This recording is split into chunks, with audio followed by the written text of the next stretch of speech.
শুরু করতে যাচ্ছি। I think you all are prepared to listen to my lecture. আমরা আজকে আলোচনা করব টেকনোলজি অ্যাডপশন। আমরা গত ক্লাসে আলোচনা করেছিলাম ইনোভেশন নিয়ে।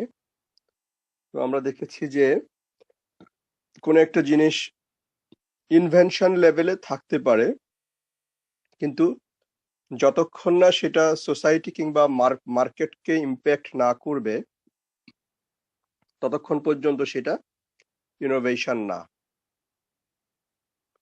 So there are lot of technologies যেটা ডেভেলপ করে ফেলে রাখা হয়েছে, কিন্তু কোনো না কোনো কারণে সেটা মার্কেটেবল না বলে সেটাকে আমরা ইনোভেশনের স্বীকৃতি দিচ্ছি না। তার মানে যত রকম নতুন প্রোডাক্ট আমরা বাজারে পাই এগুলি ইনভেনশনের থেকেও বেসিক্যালি দে আর ইনোভেশনস, কারণ তাদের মার্কেট ইম্প্যাক্ট আছে, তাদের সোশ্যাল ইম্প্যাক্ট আছে। এখন আমরা দেখব যে টেকনোলজি অ্যাডপশন বলতে আমরা যে জিনিসটাকে বোঝাচ্ছি, টেকনোলজি অ্যাডপশন মানে হচ্ছে একটা টেকনোলজি, তার মানে টেকনোলজির দুটো ক্যাটাগরি, টেকনোলজি ইনভেনশন হতে পারে, টেকনোলজি ইনোভেশন হতে পারে। তো এই দুটো বিচ্ছিন্ন না। First something has to be invented and then সেটা যখন সোশ্যালি ইম্প্যাক্টেবল অথবা মার্কেট ইম্প্যাক্টেবল ফর্মে আমরা তাকে নিতে পারি, দেন ইট বিকামস ইনোভেশন। তার আগে হচ্ছে আইডিয়েশন, তার আগে আইডিয়া আসতে হবে। সো ফার্স্ট টেকনোলজি ডেভেলপমেন্টের সিকোয়েন্সটা হচ্ছে ফার্স্ট আইডিয়েশন, একটা আইডিয়া থাকতে হবে, সেখান থেকে একটা ইনভেনশন হবে। ইনভেনশন হইলেই সবকিছু হয়ে গেছে তা না, দেন সেটাকে ইনোভেশন লেভেলে নিতে হবে, যেটা মার্কেট বা সোসাইটির উপরে ইম্প্যাক্ট থাকে। সোসাইটির উপর ইম্প্যাক্ট ফেলার জন্য সেটাকে মার্কেট লেভেলে নিতেই হবে। এখন টেকনোলজি অ্যাডপশন বলতে আমরা যেটা বুঝাচ্ছি যে সেটা হচ্ছে একটা ইনোভেশন কিভাবে সোসাইটির বিগার পপুলেশনের মধ্যে আস্তে আস্তে ছড়িয়ে পড়ে। এই ছড়িয়ে পড়াটাকে অর্থাৎ তাদের দ্বারা এটাকে গ্রহণ করাটাকে আমরা বলছি technology adoption. So when a technology is adopted by the bigger population, bigger mass or the customers, society sense বললে আমরা বলবো পপুলেশন, মাস, হ্যাঁ, মার্কেট সেন্সে বললে আমরা বলবো কাস্টমার। তাহলে একটা ইনোভেশনকে কিভাবে পপুলেশন অ্যাকসেপ্ট করে এবং পপুলেশনের এই অ্যাকসেপ্টেন্সটাকে আমরা বলছি adoption.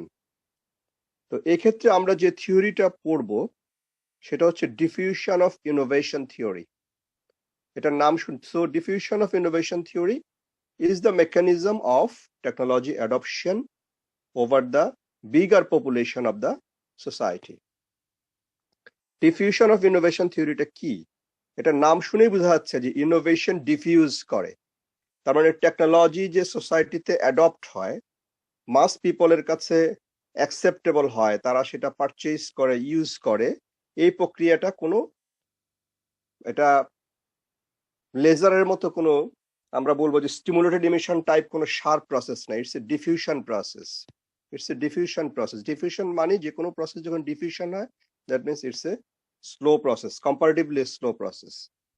So innovation, adoption of an innovation within bigger population through the market mechanism is a diffusion process. It's a diffusion process. এই ডিফিউশন প্রসেসটার মধ্যে আমরা দেখব যে যারা টেকনোলজিকে অ্যাডপ্ট করেন, মার্কেট সেন্সে যারা বায়ার, হ্যাঁ, বা ইউজার, সোশ্যাল সেন্সে যারা পিপল অথবা পপুলেশন, তারা কিভাবে টেকনোলজিটাকে নিজের মধ্যে অ্যাডপ্ট করে। সেক্ষেত্রে যে থিওরিটা দেওয়া হয়েছে ডিফিউশন অফ ইনোভেশন থিওরি, এটার প্রপোনেন্ট হচ্ছে ইএম রজার্স, একজন মাস কমিউনিকেশন, যেটাকে তোমরা সাংবাদিকতা বিভাগ বলে জানো। বেসিক্যালি এটার ফান্ডামেন্টালটা হচ্ছে মাস কমিউনিকেশন, সাংবাদিকতা হচ্ছে তার একটা অ্যাপ্লিকেশন। ইএম রজার্স একজন mass communication expert, electronic communication না, আমাদের মতো ইলেকট্রনিক কমিউনিকেশন এক্সপার্ট না, he is a mass communication expert, যিনি সোশ্যাল কমিউনিকেশন অর্থাৎ হিউম্যান টু হিউম্যান কমিউনিকেশন নিয়ে যিনি মাথা ঘামান। 1962-তে E M Rogers diffusion of innovation theory দেন। কারণ সোসাইটিতে একটা টেকনোলজির যে ছড়িয়ে পড়া, সেটাও কিন্তু এক ধরনের কমিউনিকেটিভ প্রসেসের মাধ্যমেই সেটা ছড়ায়, একটা কমিউনিকেশন চ্যানেলের মাধ্যমে ছড়ায়।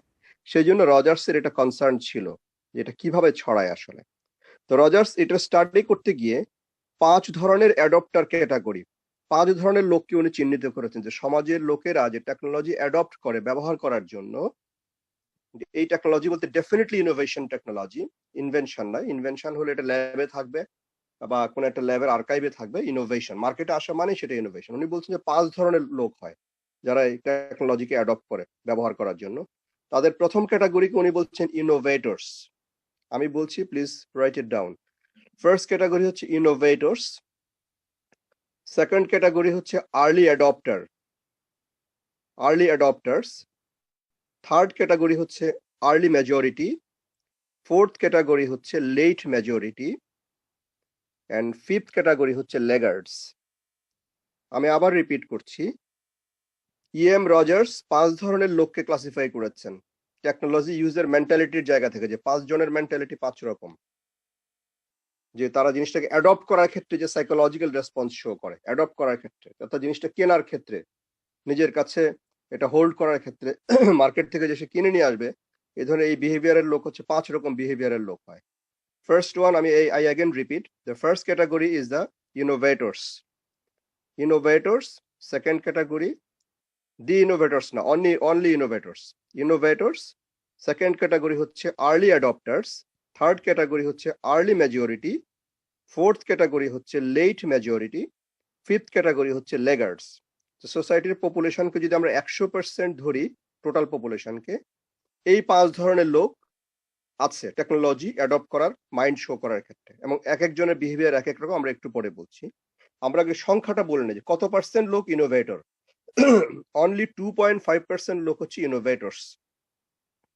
Please write down this percentage by their category. Innovators হচ্ছে 2.5% লোক, আর্লি অ্যাডপ্টার হচ্ছেন 13.5% লোক, আর্লি মেজরিটি হচ্ছেন 34% লোক, লেট মেজরিটি হচ্ছেন 34% লোক, লেগার্ডস হচ্ছেন 16% লোক।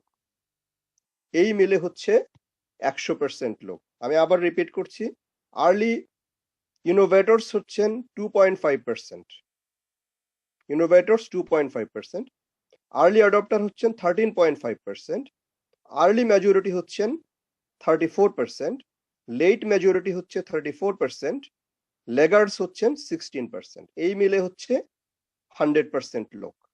এখন তাদের বিহেভিয়ারাল ডিফারেন্সটা কি? বিহেভিয়ারাল ডিফারেন্সটা হচ্ছে যে প্রথমে যদি আমরা ইনোভেটরসদের কথা বলি, তারা হচ্ছে ওই ধরনের লোক, this are people who want to be the first to try the innovation. যে কোনো ইনোভেশন বাজারে আসলেই তার প্রয়োজন থাকুক বা না থাকুক সেইটা টেস্ট করে দেখবে। আমরা জানি যেহেতু লোক আছে মোটর বাইক চেঞ্জ করে, গাড়ির মডেল চেঞ্জ করে, সেলফোন চেঞ্জ করে, নতুন একটা কিছু এসছে চেঞ্জ করবে তারা। তারা হচ্ছে ইনোভেটরস। তার প্রয়োজন থাকুক বা না থাকুক, এই চেঞ্জটা হচ্ছে তার mentality. They are venturesome and interested in new ideas. এরা হচ্ছেন ইনোভেটরস। তো তাদের যে ইনোভেশনটা পারচেস করার পিছনে তার প্রয়োজনের থেকে কাজ করে তার psyche, because they are venturesome and they are interested in new ideas. They changes the model of car, they changes the model of the cell phone, they changes fashion, whatever it is. তারা change করতে are the innovate, প্রয়োজন থাকুক বা না থাকুক তার mind হচ্ছে ভেঞ্চারসাম এবং নিউ আইডিয়াতে তারা ইন্টারেস্টেড। এবং এই ক্যাটাগরি ডেফিনেটলি সমাজে কম হওয়ারই কথা, এই জন্য তাদের পার্সেন্টেজটাও দেখা যাচ্ছে 2.5% মাত্র। সেকেন্ড ক্যাটাগরি যারা হচ্ছেন তাদেরকে আমরা বলছি early majority, early adapter. Second category হচ্ছেন আর্লি অ্যাডপ্টার। আমরা দেখি যে আর্লি অ্যাডপ্টারের পার্সেন্টেজটা হচ্ছে 13.5%। এনারও সংখ্যায় খুব বেশি না, কিন্তু আর্লি অ্যাডপ্টারের বৈশিষ্ট্যটা কি? আর্লি অ্যাডপ্টাররা হচ্ছেন সোসাইটির অপিনিয়ন লিডার। তারা চায় অপিনিয়ন লিডার হয়ে উঠতে, এবং নতুন কিছু আসলে এই চেঞ্জের প্রতি তার ইন্টারেস্ট আছে।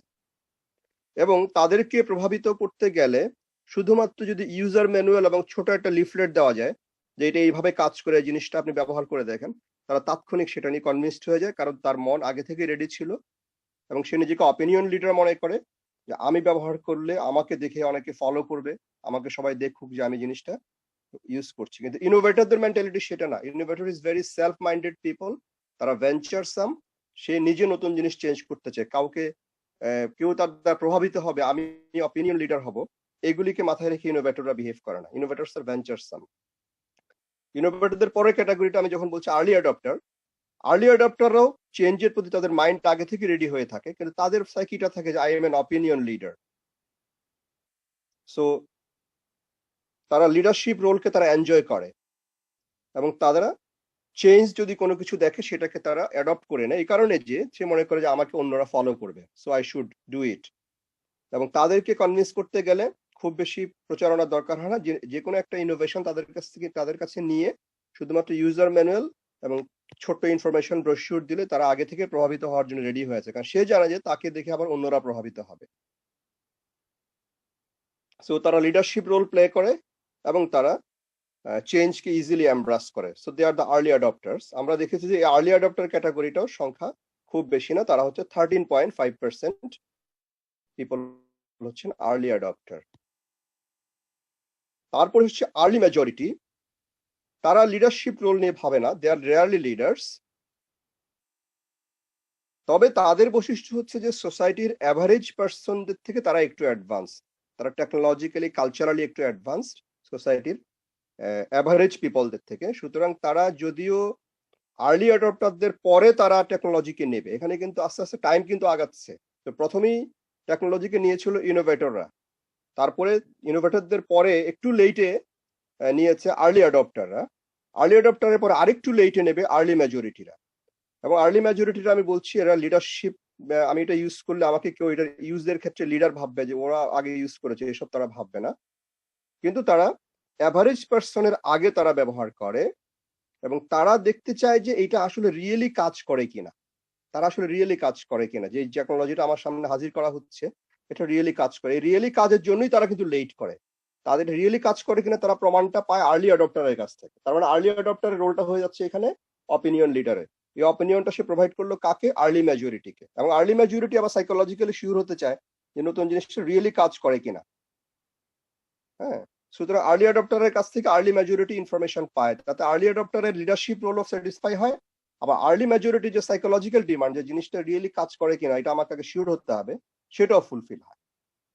ওকে, তাহলে এই আর্লি মেজরিটিকে যদি কাজ করাতে চাই আমরা, একটা জিনিস যদি আমি তার হাতে দিতে চাই, ওই আর্লি অ্যাডপ্টারকে কিন্তু ইউজার ম্যানুয়াল দিলে হয়, আর্লি মেজরিটিকে ইউজার ম্যানুয়াল দিলে হবে না।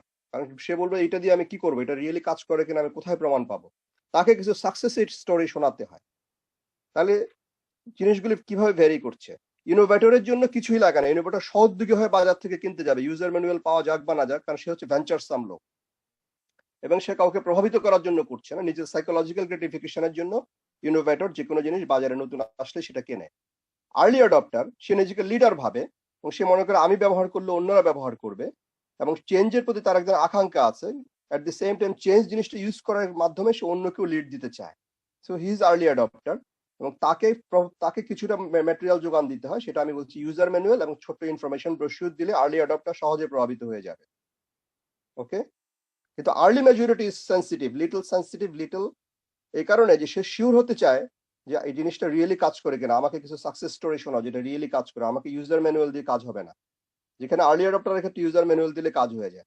সো আর্লি মেজরিটি শিওর হতে চায় জিনিসটা রিয়েলি কাজ করে কিনা, এই শিওর হয় সে আর্লি অ্যাডপ্টারের কাছ থেকে।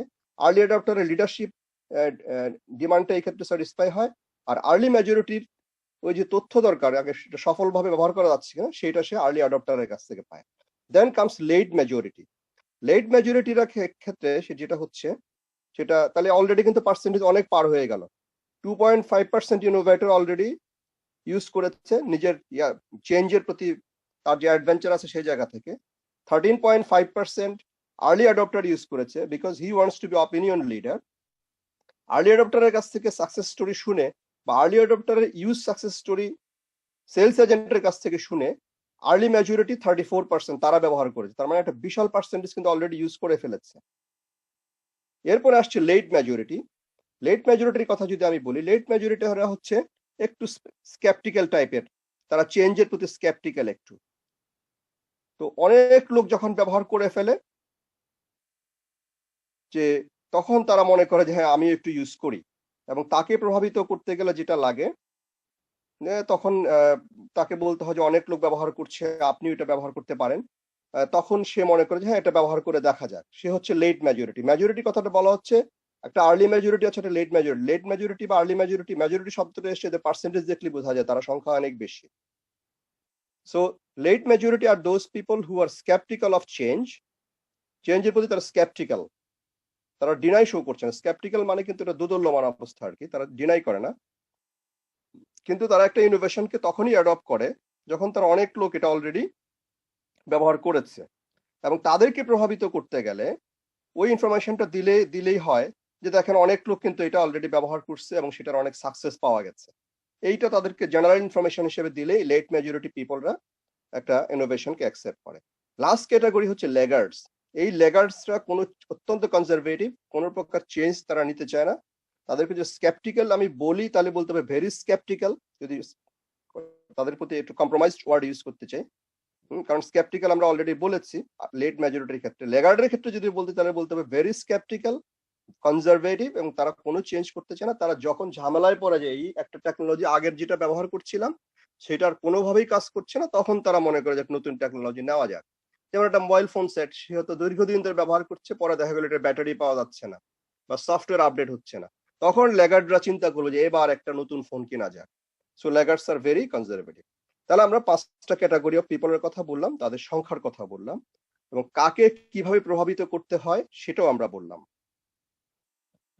সো রজার্স এই 5টা 5 অ্যাডপ্টার ক্যাটাগরি, আমি এটাকে টাইটেলটা দিচ্ছি 5 অ্যাডপ্টার ক্যাটাগরি। ইএম রজার্স 1962 এই থিওরিটা প্রথম দিয়েছেন, 1962 সালে থিওরিটা দিয়েছেন। এবং এই ফিজিক্যাল টেকনোলজি হোক বা নতুন কোনো আইডিয়া হোক, ইভেন আমাদের সামনে এখন ভ্যাকসিন আসবে, ভ্যাকসিনটাও যদি আমরা সোসাইটিতে দেখি যে এটা কিভাবে চালু হবে, আমরা দেখবো আসলে 5টা ক্যাটাগরি অফ পিপল যে আমরা একটু আগে বললাম, এটা হোক একটা সেলফোন, হোক একটা নতুন সফটওয়্যার, হোক একটা ভ্যাকসিন যেটা সামনে আমাদের সামনে আসবে, in every innovation what ever the type of this innovation, দেখা যায় যে আসলে 5 ধরনের পিপল সোসাইটিতে রেসপন্স করেন, দে কম্প্রাইজ দ্য হোল 100%। হ্যাঁ, সো এই 5 ধরনের, এর মধ্যে যদি মার্কেটের শেয়ার হিসেবে আমি দেখি, আমি দেখবো যে আর্লি মেজরিটি এবং লেট মেজরিটি এটা মার্কেটের বিশাল শেয়ার, এরা 34 করে প্রায় 68% মার্কেট তাদের দখলে। তাহলে যদি কোনো একটা কোম্পানি তার নতুন একটা ইনোভেটিভ প্রোডাক্ট নিয়ে বেটার বিজনেস করতে চায়, তাকে ধরতে হবে আর্লি মেজরিটি এবং লেট মেজরিটিকে কিভাবে ধরে রাখা যায়। যদি তাদেরকে ধরে রাখা যায় তাহলে তার মার্কেটের একটা বিরাট শেয়ার তার দখলে চলে যাবে। তো সবসময় তাদের ডিমান্ডের দিকে বা তাদের কিছু চাহিদার দিকে নজর রাখাই অনেক সময় মার্কেটের কনসিস্টেন্ট মার্কেট শেয়ার ধরে রাখার একটা মেকানিজম হিসাবে কাজ করে। কিন্তু ডেফিনেটলি এটা মনে রাখতে হবে যে নতুন একটা প্রোডাক্ট যখন বাজারে আসে, হ্যাঁ, সেটাকে ইনোভেটরদের কথা আমি বলবো না, কারণ ইনোভেটররা ভেঞ্চার সাম পিপল, তারা নতুন কিছু আসলে নিজেরাই ইউজ করে। কিন্তু আর্লি অ্যাডপ্টার যারা, ওই 13.5% পিপল, এরা কিন্তু অপিনিয়ন লিডার। এই অপিনিয়ন লিডাররা কিন্তু একটা জিনিস ব্যবহার করে আমি এট দ্য সেম টাইম মানুষকে দেখাতে চাই যে আমি ব্যবহার করেছি, তুমিও করো। সুতরাং আর্লি অ্যাডপ্টারদেরকে প্রাথমিকভাবে ধরা, এবং আর্লি অ্যাডপ্টাররা আবার চেঞ্জের প্রতি একটা আগ্রহ আছে, তাদেরকে মোটামুটি জিনিসটা টেকনিক্যাল স্পেসিফিকেশন ম্যানুয়াল এগুলো দিতে পারলে সে কিন্তু এটা ব্যবহার করা শুরু করে। ওকে, আর ইনোভেটরদের ক্ষেত্রে সমস্যা হচ্ছে ইনোভেটর যদি ভেঞ্চার সাম, সে সিমিলার প্রোডাক্ট যদি অন্য কোম্পানির বেরোয় সেটাও সে ট্রাই করে দেখবে, এবং তাকে মার্কেট লিড করার ক্ষেত্রে তাকে ফার্স্ট টার্গেট করার কোনো দরকারই নেই ইনোভেটরকে, বরঞ্চ আর্লি অ্যাডপ্টারকে টার্গেট করতে হবে যে সে যদি ব্যবহার করে মোটামুটি সমাজের অন্যদের সাথে সে শেয়ার করবে যে আমি এটা ব্যবহার করছি। আর early majority is a big portion, it's a definitely big portion. আমরা যদি আর্লি অ্যাডপ্টার এবং আর্লি মেজরিটি ধরি, এটা একটা বড় পোর্শন, কারণ 34 এবং 13.5%, তার মানে এখানে প্রায় 47.5%, মার্কেটের প্রায় 50 ভাগ কাভার হয়ে যাচ্ছে। মার্কেটের 50 ভাগ শেয়ার কাভার করা সোজা কথা না, এজ এ মার্কেট শেয়ার। সুতরাং যদি কোনো কোম্পানির নতুন ইনোভেটিভ প্রোডাক্ট বাজারে আনতে চায়, তার টার্গেট থাকবে ইনোভেটররা না, because they R whimsical people, তারা নতুন কিছু পেলে ব্যবহার করে। আর্লি অ্যাডপ্টার যারা আমরা বলছি তারা অপিনিয়ন লিডার, তাদেরকে টার্গেট করতে হবে, তাদের ইউজের ফলে যে সাকসেস স্টোরি তৈরি হবে সেটাকে শেয়ার করা যাবে আর্লি মেজরিটির সাথে। মার্কেটিং এজেন্টরা শেয়ার করবেন এই সাকসেস স্টোরিগুলি, শেয়ার করলে আর্লি অ্যাডপ্টার এবং আর্লি মেজরিটি মিলে এটা প্রায় 50%-এর কাছাকাছি হয়ে যাচ্ছে। তারপরে কনসিস্টেন্ট শেয়ার যদি আরো বাড়াতে চায় তাহলে আর্লি মেজরিটির সাথে লেট মেজরিটিকে অ্যাটাচ করা যেতে পারে, কারণ তখন লেট মেজরিটির জন্য মেসেজ একটাই যে অনেকে ব্যবহার করেছে, আপনিও করে দেখতে পারেন। তখন লেট মেজরিটিও কনভিন্সড হয়ে যায়, তখন আরো 34% মার্কেট শেয়ার অ্যাড হতে পারে। আর লেগার্ডকে টার্গেট করে কোনো লাভ নেই, বিকজ লেগার্ড আর সাচ পিপল যারা কোনো প্রকার নতুন ডিভাইস টেকনোলজি যাদের আগ্রহ নেই, তারা পুরোনোটা দিয়ে চালিয়ে যেতে চায়। এটা কোনো ফাইন্যান্সিয়াল রিজন না, এখানে যে বিষয়গুলো আমরা আলোচনা করলাম প্রত্যেকটা হচ্ছে একটা সাইকোলজিক্যাল স্ট্রাকচার, এই মানুষগুলি সাইকোলজিক্যাল স্ট্রাকচার। সো আমরা টেকনোলজি অ্যাডপশনের ক্ষেত্রে 5 ধরনের ক্যাটাগরি অফ পিপল দেখলাম, এবং তাদেরকে কনভিন্স করার ক্ষেত্রে মার্কেটিং স্ট্র্যাটেজি কি হবে সেটা হচ্ছে এদের সাইকোলজিক্যাল স্ট্যাটাসটা কি সেটাকে স্যাটিসফাই করার জন্য কি ধরনের পারসুয়েশনে যেতে হবে। আমরা জানি প্রথমে ইনফরমেশন দিতে হয় যে কোনো একটা প্রোডাক্টের ক্ষেত্রে, তারপরে তাকে পারসুয়েট করতে হয়। হ্যাঁ, এখন ইনফরমেশনের টাইপ কি হবে, যেমন আর্লি অ্যাডপ্টারের ক্ষেত্রে ইনফরমেশন টাইপ হচ্ছে ইউজার ম্যানুয়াল এবং কিছু স্পেসিফিকেশন লিফলেট। আবার আর্লি মেজরিটির ক্ষেত্রে ইনফরমেশন হচ্ছে আর্লি অ্যাডপ্টারের সাকসেস স্টোরি, কারণ আর্লি অ্যাডপ্টার একটু স্কেপটিক্যাল, সে শিওর হতে চায় যে রিয়েলি কাজ করে কিনা। সো তাহলে প্রথমেই হচ্ছে ইনফরমেশন, দেন পারসুয়েশন, এর ভিত্তিতেই কিন্তু একটা প্রোডাক্ট বা ইনোভেশন বাজারে দিতে হয়। সো আমরা 5 ধরনের ইয়ের কথা বললাম, অ্যাডপ্টার ক্যাটাগরি অফ পিপল। এখন আমরা চলে যাই যে রজার্স তার মডেলের মধ্যে এই যে, তাহলে এই প্রসেসটা কিন্তু ডিফিউশন প্রসেস, এটা তাৎক্ষণিকভাবে সোসাইটির 100%, সোসাইটির 70% লোক তাৎক্ষণিক নেবে না। আমরা দেখছি এক ক্যাটাগরি অফ পিপলের সময় শেষ হলে আরেক ক্যাটাগরি অফ পিপল রেসপন্স করে।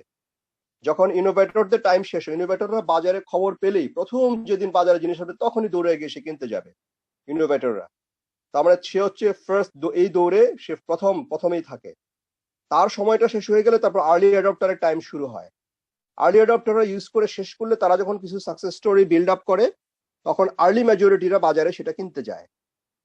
তারপরে আর্লি মেজরিটিদের সময় যখন শেষ হয় তখন লেট মেজরিটিরা বাজারে গিয়ে হাজির হয়, কারণ সে এখন শিওর হয়ে গেছে যে বিপুল 3টা ক্যাটাগরি অফ পিপল, প্রায় 50%-এর বেশি লোক এটা ব্যবহার করে ফেলেছে, তখন লেট মেজরিটিরা হাজির হয়। সো এই প্রক্রিয়াটা ডিফিউজিং একটা process, slow diffusion of the product over a different category of people. সবাই গিয়ে একযোগে গিয়ে হাজির হবে না, সেজন্য আমরা বলছি যে টেকনোলজি ডিফিউশন মডেল, কিন্তু কাজটা হচ্ছে টেকনোলজি অ্যাডপশন।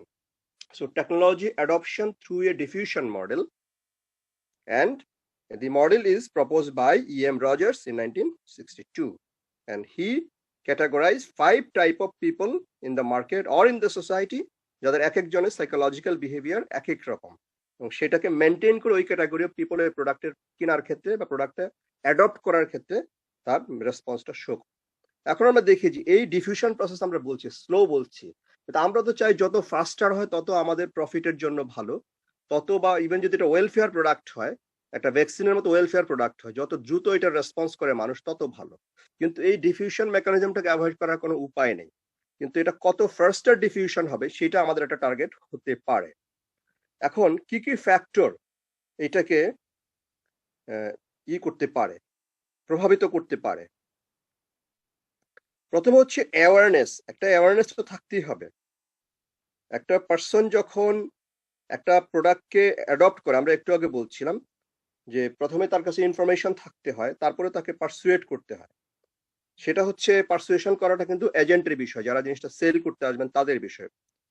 আমরা একটা পার্সনের সাইকোলজিক্যাল জায়গা থেকে যদি দেখি কি কি স্টেজের ভিতর দিয়ে সে যায়, ডিফিউশনটা কি কি প্রসেসের ভিতর দিয়ে একজন পার্সনের সাইকিতে।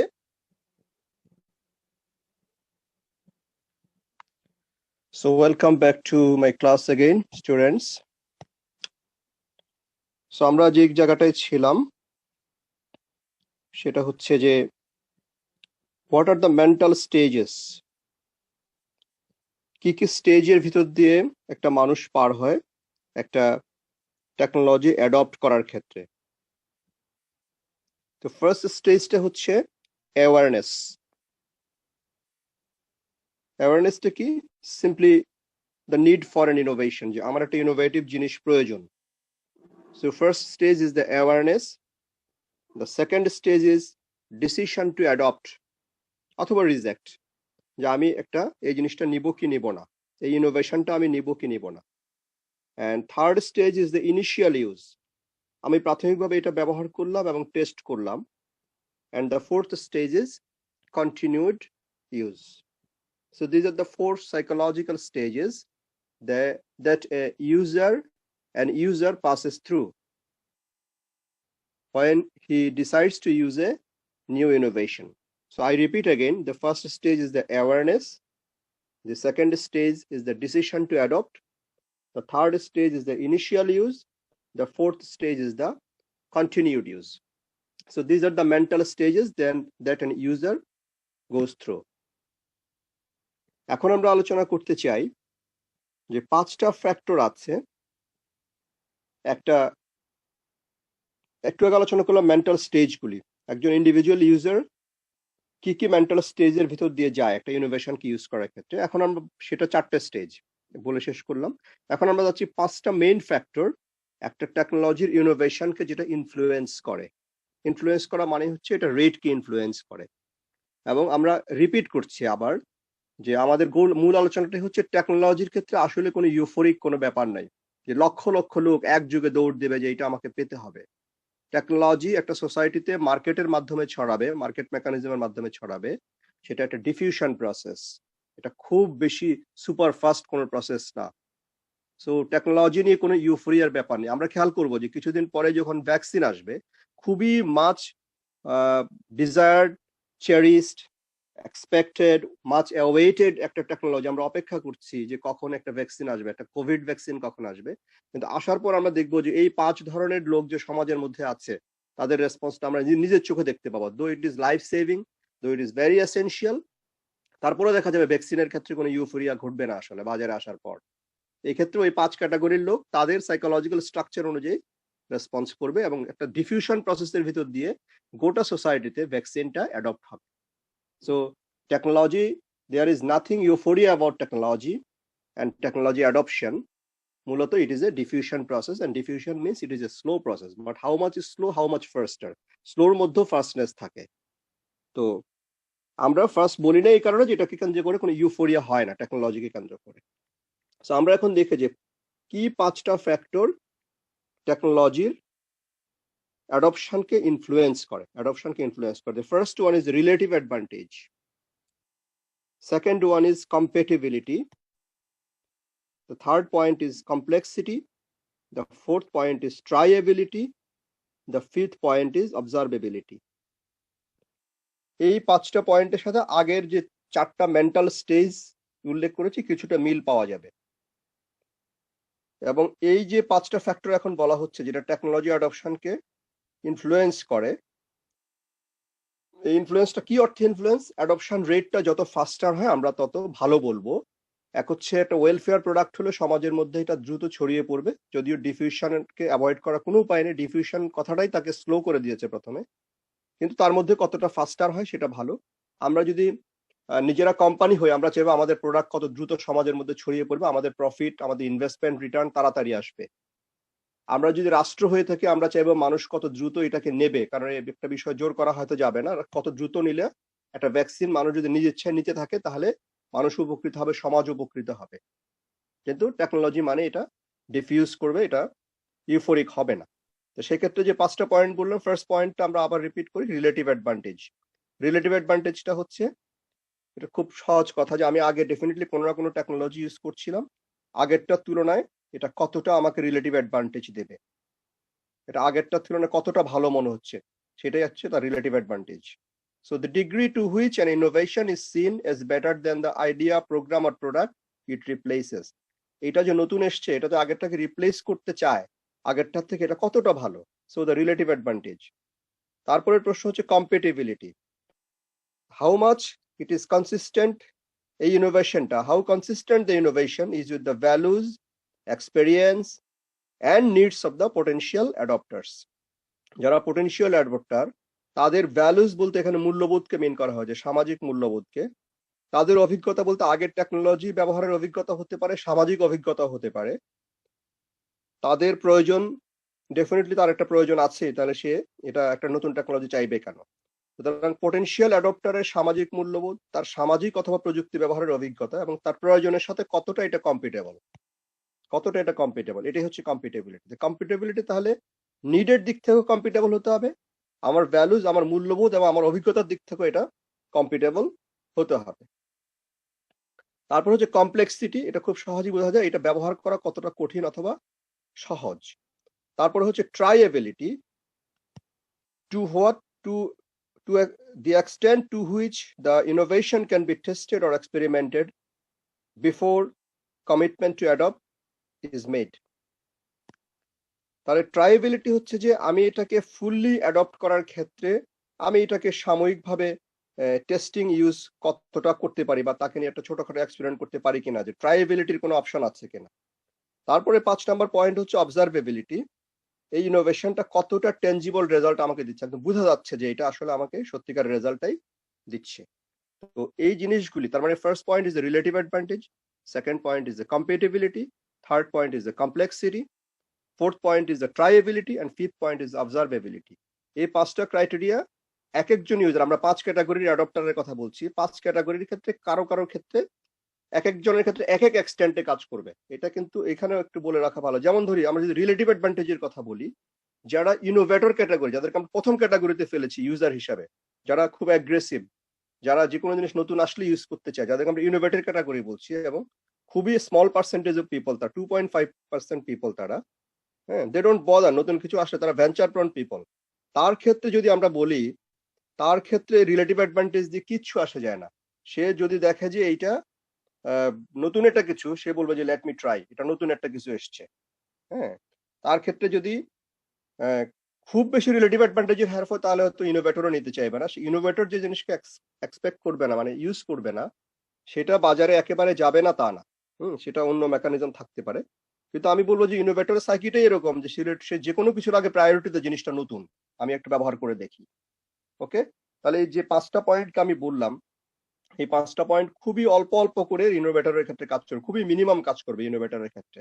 দ্যাট মিনস রিলেটিভ অ্যাডভান্টেজ তুলনামূলক কম হলেও সে ইউজ করবে, কিন্তু ইউজ করে সে বিরক্ত হওয়ার পর হয়তো কিছুদিন পর এটা সে ফেলে দিবে, যেটা ইউজ করা যাচ্ছে না। সে হয়তো তার আগের টেকনোলজিতে ফিরে যেতে পারে, কিন্তু সে এটা ইউজ করে ছাড়বে, বিকজ সে ইনোভেটর। সো তার ক্ষেত্রে relative advantage, compatibility, complexity, trialability, observability, এর কোনোটাই পরিপূর্ণভাবে কাজ করবে না, বিকজ তার নেচারটাই হচ্ছে innovator. Second category of people যাদেরকে আমরা বলছি আর্লি অ্যাডপ্টার। আর্লি অ্যাডপ্টাররাও কিন্তু দেখা যাবে যে, যেহেতু আমরা আর্লি অ্যাডপ্টারের কথা বলেছি, যারা অপিনিয়ন লিডার, এরা নিজে ইউজ করে অন্যকে প্রভাবিত করতে চায় এবং এটা তারা এনজয় করে যে আমি হচ্ছে এটা ইউজের লিডার। হ্যাঁ, তারা কিন্তু তাদের কাছে কিন্তু মিনিমাম ম্যানুয়াল এবং কিছু লিফলেট ইনফরমেশন যোগান দিলে তারা একটা জিনিসকে ব্যবহার করতে শুরু করে, যে ম্যানুয়াল পড়ে সে বুঝে ফেলছে এটা কেমনি কি কাজ করতে হবে। হ্যাঁ, তার ক্ষেত্রে কিন্তু রিলেটিভ অ্যাডভান্টেজটা ফ্যাক্টর হবে। শুধু আমি সে চেঞ্জ চায় এবং অপিনিয়ন লিডার হতে চায় বলেই সে যে জিনিসটা রিলেটিভ অ্যাডভান্টেজ তাকে দেবে না আগের টেকনোলজির তুলনায়, সেটা সে অ্যাকসেপ্ট নাও করতে পারে সে। তারপরে তার যদি তার সোশ্যাল ভ্যালুজ তার আগের এক্সপিরিয়েন্সের সাথে বা তার নিডের সাথে ইনকম্পিটেবল হয়, সেক্ষেত্রেও এই ফ্যাক্টর সে মাথায় রাখবে। কমপ্লেক্সিটি ফ্যাক্টরকে সে মাথায় রাখবে, ইউজ করার ক্ষেত্রে খুব জটিলতা হলে সে এটা ইউজ নাও করতে পারে। ট্রাইএবিলিটি, যে এটা ফুললি আমি কেনার ক্ষেত্রে বা অ্যাডপ্ট করার ক্ষেত্রে কোনো টেস্ট করে দেখার কোনো অপশন আছে কিনা, কিছুদিন ব্যবহার করে দেখি কেমন লাগে, সে ট্রাইএবিলিটিও তার মধ্যে কিছু পরিমাণে কাজ করবে। অবজারভেবিলিটি, যে একদম ভিজিবিলিটি রেজাল্ট দিচ্ছে কিনা আমাকে, যে আমি আগের টেকনোলজির জায়গায় যে নতুন টেকনোলজিটা ইউজ করলাম সেটা ভিজিবল গুড রেজাল্ট দিচ্ছে কিনা, এটাও আর্লি অ্যাডপ্টারের ক্ষেত্রে কম বেশি কাজ করবে। যদি আমরা আর্লি ম্যাজরিটির কথা বলি, আমরা জানি যে আর্লি ম্যাজরিটি আগেই সাকসেস স্টোরি শুনতে চায়, যে অন্যরা ইউজ করেছে সেটা ভালো হয়েছে কিনা। হ্যাঁ, সুতরাং তার ক্ষেত্রে এই 5টা ফ্যাক্টর ভালোই কাজ করবে, কিন্তু তার ক্ষেত্রে যেই ফ্যাক্টরটা সবচেয়ে বেশি তাকে প্রভাবিত করতে পারে সেটা হচ্ছে compatibility factor, that means social value factor, অথবা কমপ্লেক্সিটি ফ্যাক্টর কাজ করতে পারে। ট্রাইএবিলিটি নিয়ে সে মাথা ঘামাবে না, সে জানে আগে কেউ না কেউ ট্রাই করেছে। সে অবজারভেবিলিটি নিয়ে মাথা ঘামাবে না। আমি আর্লি ম্যাজরিটির পিপলদের কথা বলছি। আর্লি ম্যাজরিটি people will not be worried about trialability. সে জানে যে আগে অনেকেই ট্রাই করেছে, কারণ তার আগে আর্লি অ্যাডপ্টার গ্রুপ আছে।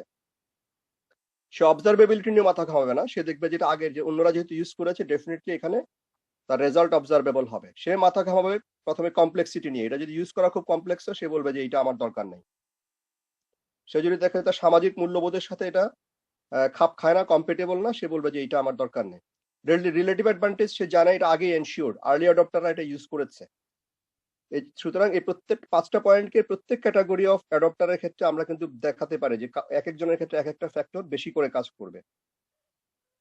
যেমন লেগার্ডদের ক্ষেত্রে যদি বলা হয়, একদম সর্বশেষ খুব এক্সট্রিম লোক তারা লেগার্ডদের ক্ষেত্রে কিন্তু রিলেটিভ অ্যাডভান্টেজ লেগার্ডের মাথায় হিট করবে। সে দেখবে যে আমার আগেরটা কাজই করছে না এবং এটার কোনো রিপ্লেসমেন্ট বাজারে পাওয়া যায় না।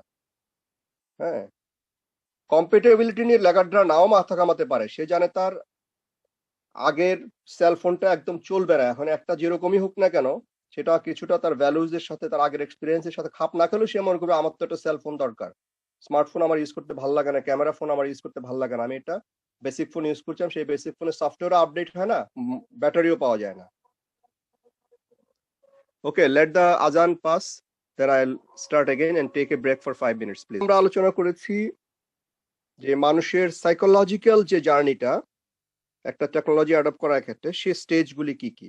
The first one, awareness. Second, decision to adopt or reject. Third, initial use. Fourth, continued use. Last point হিসেবে আলোচনা করেছি five main factors that influence adoption of an innovation. 5 main factors that influence adoption of an innovation, and these factors works in 5 types of adopters in different extent. সবার ক্ষেত্রে একই এক্সটেন্টে কাজ করবে না, এক একটা ফ্যাক্টর এক একজনের ক্ষেত্রে এক এক্সটেন্টে কাজ করবে। ওকে, নাও I say what are the 5 main factors that influence adoption of an innovation. The first one, relative advantage. Second is compatibility. Third one, complexity. Fourth, triability. And 5 হচ্ছে observability.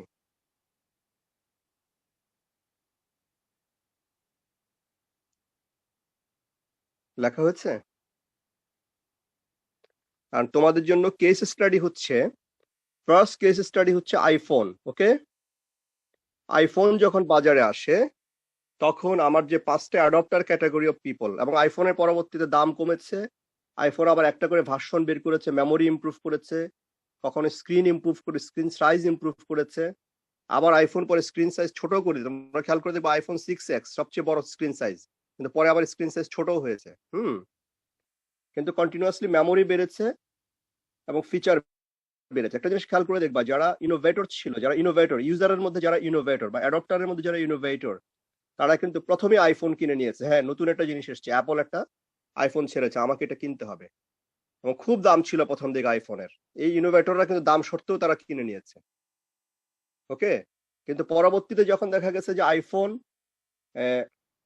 দাম অনেক কমেছে, তার মধ্যে কিন্তু ইনোভেটররা সেটার মধ্যে আর পার্টিসিপেট করে নাই। আইফোন পরে অনেক দাম কমিয়েছে, কিন্তু ইনোভেটররা শিফট করে গেছে, নতুন যে ভার্সন আইফোন বেরিয়েছে সেটার মেমোরি বেড়েছে, সেটার ফিচার বেড়েছে, সেগুলোতে ইনোভেটররা সবসময় নতুন জিনিস আসলে ওইদিকে শিফট করে যায়।